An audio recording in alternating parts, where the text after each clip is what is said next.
Eucharist in the time of COVID-19. This is an attempt to share 4 New Zealand experiences of what has been going on during lockdown. The people you're going to hear from are all members of a national Catholic organisation called Te Kupenga. I'm the Dean of the Catholic Theological College in Auckland. Rocio Figueroa lectures here at the college. John Kleinsman is a moral theologian and works for the bishops in Wellington. Jo Bell is a wife and mother of 3 and a member of Mercy Parish, Whana Auraha community in South Dunedin. And she also works for the National Centre for Religious Studies.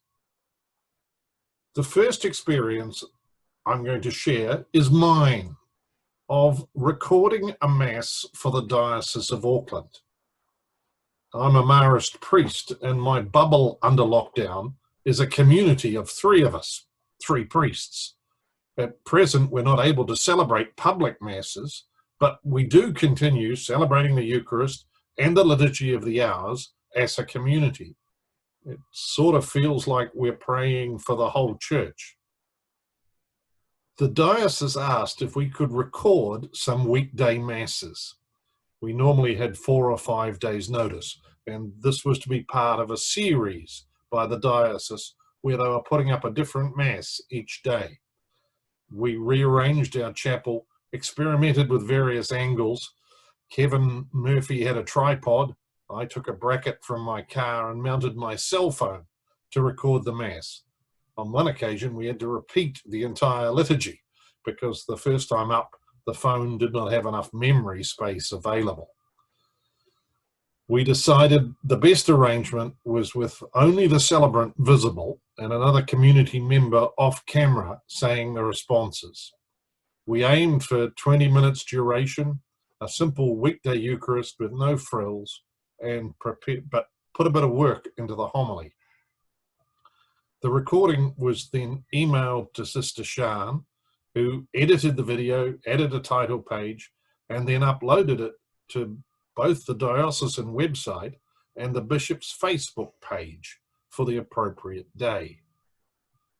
One Saturday Mass was viewed over 2,000 times, and I received all sorts of emails and comments, hugely, overwhelmingly positive. The viewers included people all over the world that went beyond the boundaries of the diocese. A woman in the United Kingdom who lives an hour's drive from her nearest Mass centre would like the Auckland diocese to keep the weekday Masses going because she so much appreciated this readily accessible experience of worship.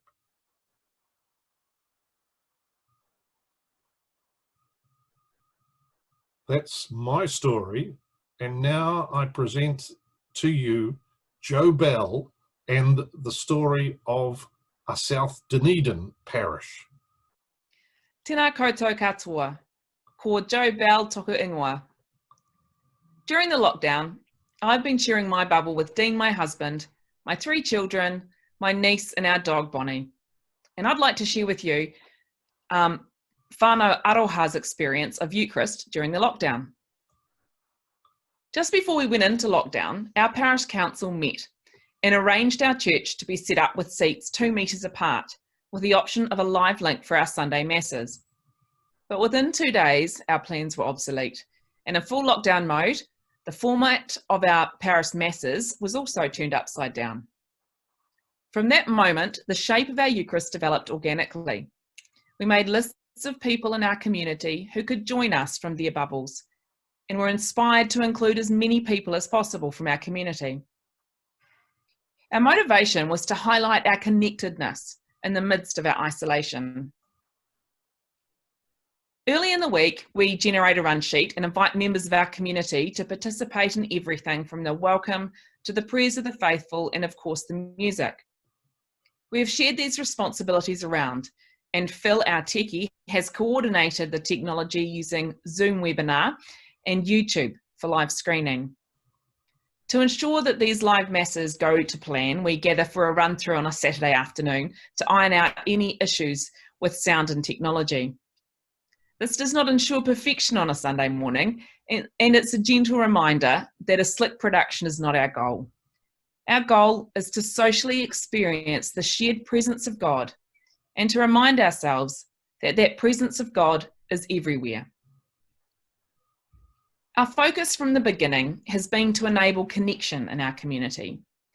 We felt that having a live stream was the most credible way to do this. Originally, most of the music was pre-recorded for ease of coordination, but as we've all adjusted, Phil and his wife Facia have been accompanying us with live music. When involved in the ministries of the Mass behind the scenes, our whānau can enjoy the interactions of all the families and their children in their bubbles with the gallery view and the chat function. And if you join us live via YouTube to celebrate, there's a chat panel running down the side of the image where members of our community greet each other and extend messages of peace during Mass. Parishioners have also offered prayers of the faithful and contributed birthday and anniversary wishes. With the freedom of this new structure, we've even been able to invite members of our community to offer short reflections after communion. Over the weeks, we've noticed a real sense of community agency, which has surprised us. Our priest, Father Jared, commented that when he's praying Mass, he too feels a real sense of connection, knowing that people are participating in the responses and the conversation that is the Mass. Deborah and Peter, who ring the bells at the time of consecration, usually on the Vigil Mass, shot me a text to say that they're continuing to do this for the live Masses from home. Whole families and religious communities have joined us to lead and pray the Our Father from their bubbles. Children have shared the prayers of the faithful, and the spiritual depths of those members who offer a reflection have all contributed to our understanding that the Church is the people. The shape of our table has changed, but the presence remains. Our vast physical distances have also narrowed, and last week our first reading was proclaimed by one of our families who has recently shifted to Heidelberg, Germany. And our sister parish in Ranfurly, which is 130 kilometres away, suddenly feels more immediate.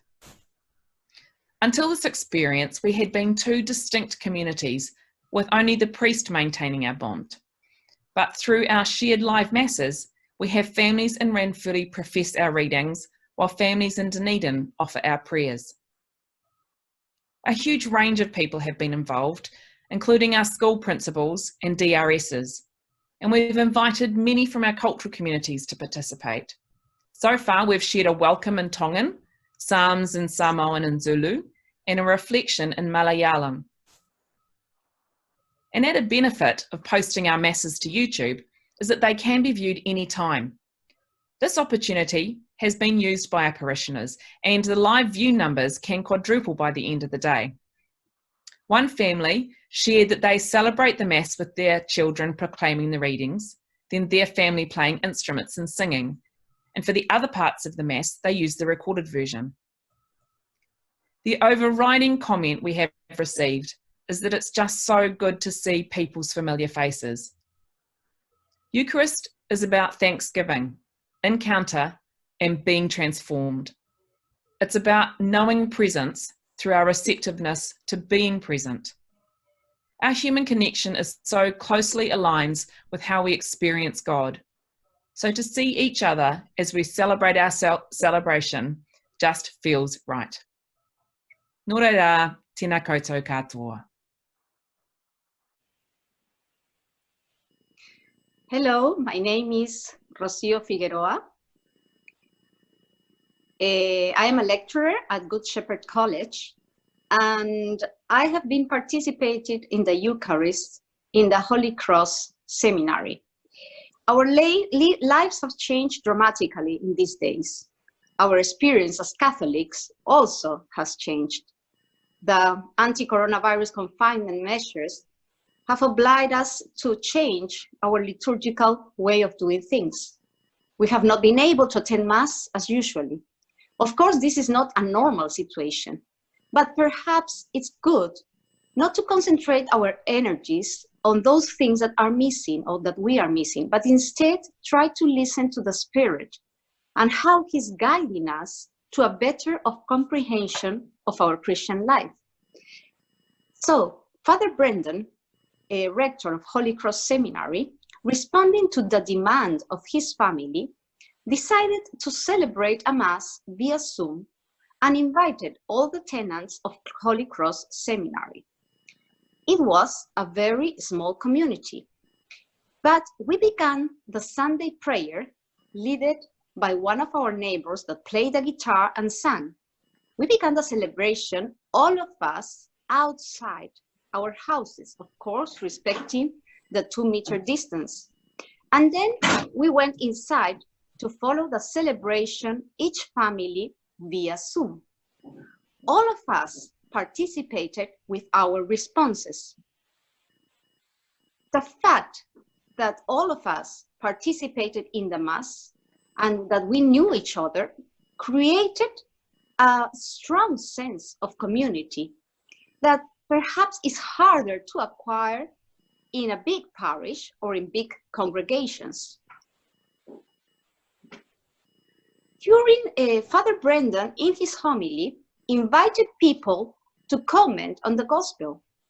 This gave also a beautiful opportunity to listen to different meditations from the laity and other priests.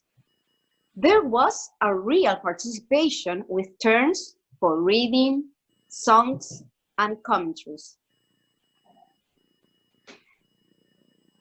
All of these things, of course, have raised some questions. Could we have perhaps smaller communities within parishes to create this sense of family? Could we replicate what was happening in the beginning of Christianity? Could we have more ministries for lay men and women for preaching homilies? There are other questions that perhaps we can discuss later with all the participants in this forum.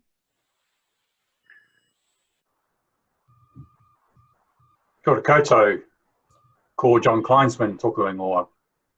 I am a member of the parish of St. Francis of Oharu, which is a multicultural parish with 1,000 massgoers that encompasses 3 churches, each of which was previously a parish in its own right.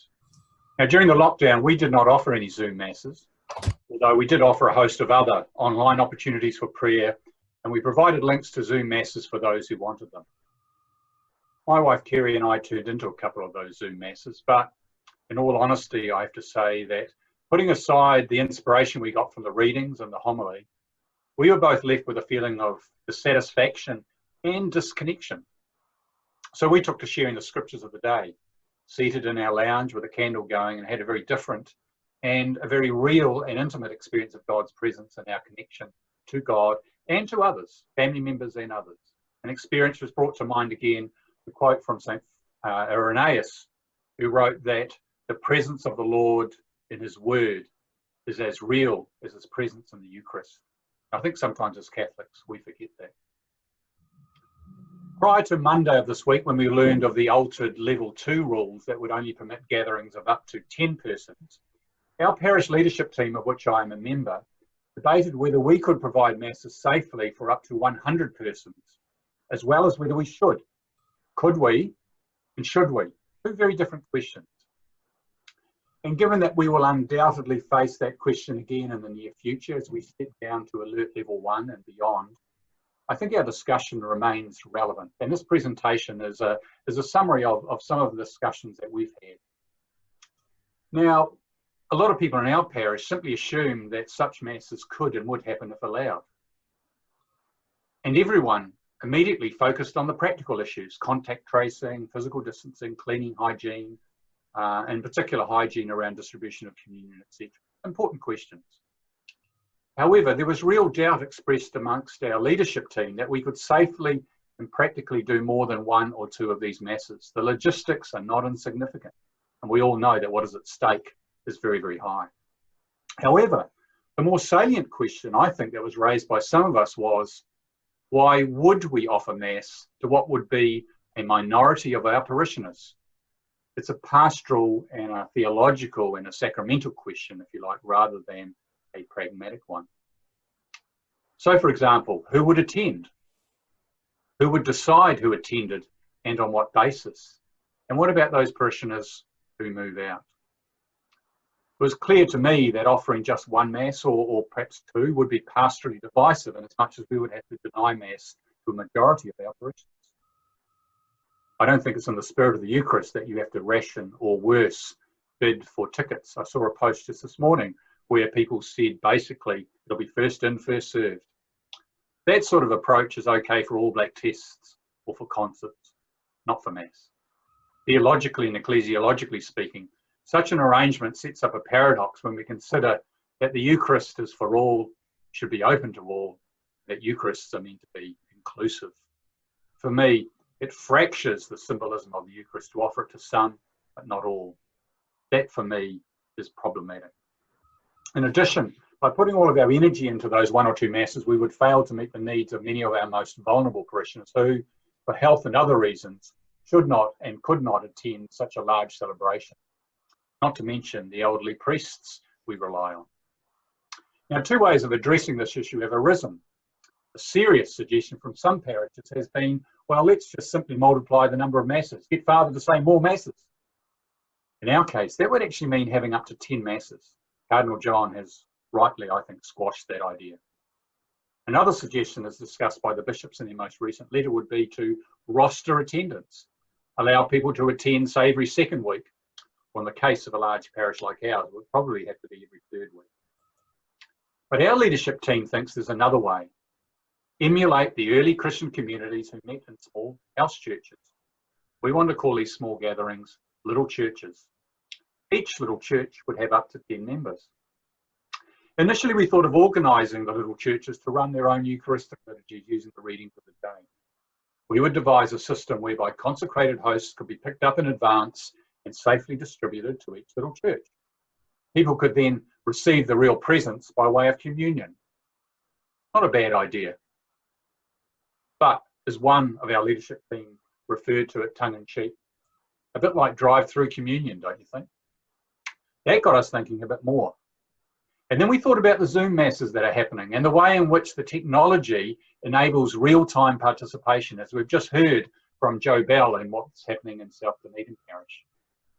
So why not take that a step further?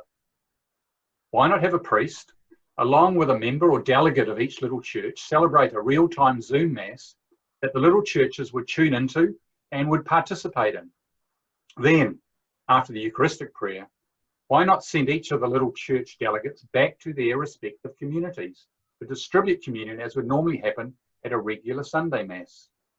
In that way, would we not be celebrating and experiencing the Eucharistic presence of the risen Lord, being church in a much richer and fuller sense?